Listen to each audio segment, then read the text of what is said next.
എല്ലാ കൂട്ടുകാർക്കും മലയാളം സ്റ്റോറീസിൻ്റെ മറ്റൊരു വീഡിയോയിലേക്ക് സ്വാഗതം.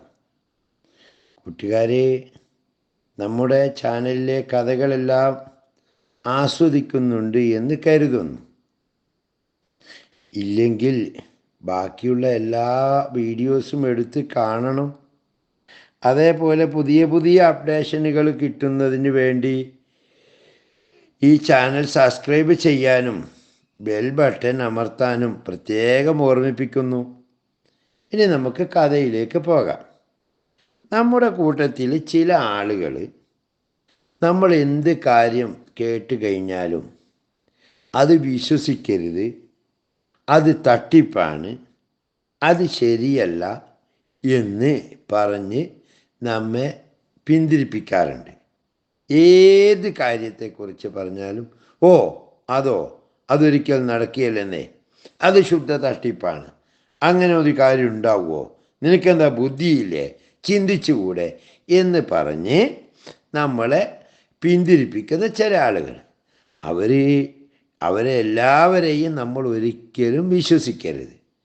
കാരണം നമ്മൾ വിശ്വസിക്കുന്നതിനേക്കാൾ കൂടുതൽ അവരെ വിശ്വസിക്കാൻ ഒരിക്കലും കൊള്ളില്ല എന്ന് ചില കാര്യങ്ങൾ കേട്ടാൽ നമുക്ക് മനസ്സിലാകും. അത്തരമൊരു കഥയാണ് ഇവിടെ പറഞ്ഞു വരുന്നത്. ഒരു ഗ്രാമത്തിലെ ഒരു നായാട്ടുകാരനുണ്ടായിരുന്നു. അയാൾ ഒരിക്കലും ഒരു പ്രത്യേക സ്ഥലത്തൊന്നും അയാൾ താമസിക്കില്ല. അയാൾക്ക് നിരന്തര യാത്രയാണ്. അധികവും കാടിലൂടെയും മലയുടെ സമീപത്തു കൂടെയും പുഴവക്കിലൂടെയും കാടുകളിലൂടെയും അലഞ്ഞ് നടക്കുകയായിരുന്നു അയാളുടെ ജീവിത രീതി. കടൽ തീരത്തു കൂടിയും അയാൾ ഇടക്കിടക്ക് ചുറ്റിത്തിരിയും.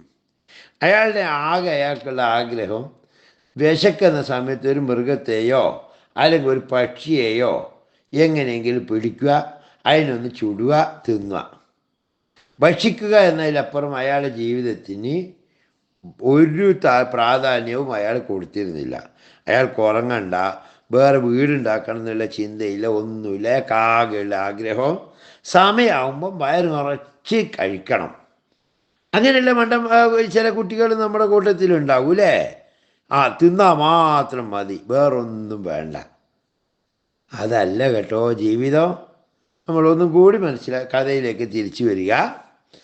ഇങ്ങനെയായിരുന്നു നമ്മുടെ ഈ നായാട്ടുകാരൻ ജീവിച്ചു വന്നത്. ഒരിക്കൽ ഈ നായാട്ടുകാരൻ ഒരു പുഴയുടെ വക്കത്ത് കൂടി ഇങ്ങനെ അലഞ്ഞു തിരിഞ്ഞ് നടക്കുകയായിരുന്നു. അപ്പോൾ ദാണ്ട് ഒരു പക്ഷി മലക്കൊമ്പിലിരിക്കുന്നു. അതിനെ അയാൾ കണ്ടു. അപ്പം അയാൾ വിചാരിച്ചു അതിനെ അമ്പ് ചെയ്ത് പിടിക്കണം. അങ്ങനെ അമ്പ് ചെയ്യാൻ വേണ്ടിയിട്ട് അമ്പ് വിടാൻ നോക്കുമ്പോഴത്തേക്ക് തന്നെ കാണാം ഈ പക്ഷി കാഷ്ടിച്ച സമയത്ത് എന്താണെന്നറിയാം കാണുന്നത്? ആ കാഷ്ടം താഴത്തേക്ക് വീഴുമ്പോൾ മഞ്ഞ തീനാളം പോലെ തിളങ്ങുന്നത് അയാൾ കണ്ടു. അത് കണ്ടപ്പോൾ അയാൾക്കൊരു കാഴ്ച കണ്ടിട്ട് അയാൾ അത്ഭുതപ്പെട്ടു. എന്താ കാര്യമോ? ഈ പക്ഷി കാഷ്ടിക്കുന്നതേ സ്വർണ്ണമായിരുന്നു. അത് ഇയാൾക്ക് ബോധ്യപ്പെട്ടുകൊണ്ടാണ് ഇയാൾ എന്ത് ചെയ്തത്? അമ്പ് താഴെ വെച്ചത്. അങ്ങനെ അമ്പ് തൻ്റെ ആവനാഴിയിൽ വെച്ച ശേഷം ഇയാളൊരു വല എറിഞ്ഞിട്ട് ആ കിളീനെ കൂട്ടിലാക്കി. എന്നിട്ടോ ജീവനോടെ പിടിച്ചു. എന്നിട്ട് അതിനെ കൂട്ടിലാക്കിക്കൊണ്ട് പട്ടണത്തിലേക്ക് പോയി. അപ്പം അയാളുടെ ഉദ്ദേശം എന്താണെന്നറിയോ?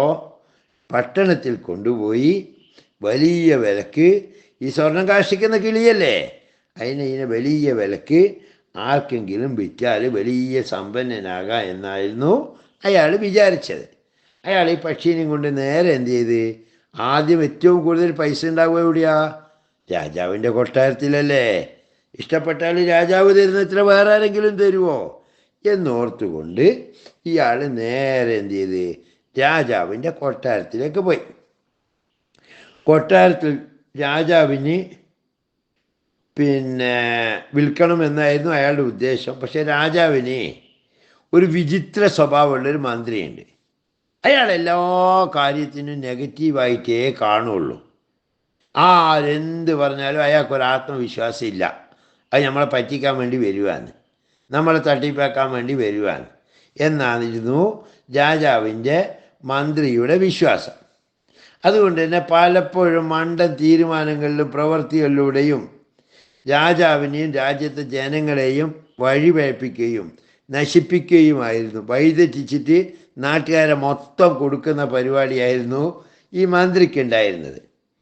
അങ്ങനെ ഈ നായാട്ടുകാരൻ നേരെ രാജാവിൻ്റെ അടുത്ത് ചെന്നിട്ട് പറഞ്ഞു, രാജാവേ, ഞാൻ നാട് ചുറ്റി നടക്കുന്ന ഒരു നായാട്ടുകാരനാണ്.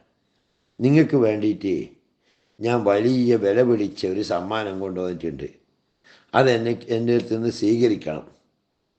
ഇത് അങ്ങയുടെ ഏറ്റവും താഴേക്കിടയിലുള്ള ഒരു പ്രജയുടെ അപേക്ഷയാണ്.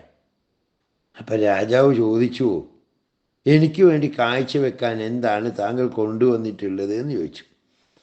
അപ്പം നായാട്ടുകാരൻ പറഞ്ഞു, ചില സവിശേഷമായ കഴിവുകളോട് കൂടിയ ഒരു പക്ഷിയെ ഞാൻ കൊണ്ടുവന്നിട്ടുണ്ട് എന്ന് പറഞ്ഞു.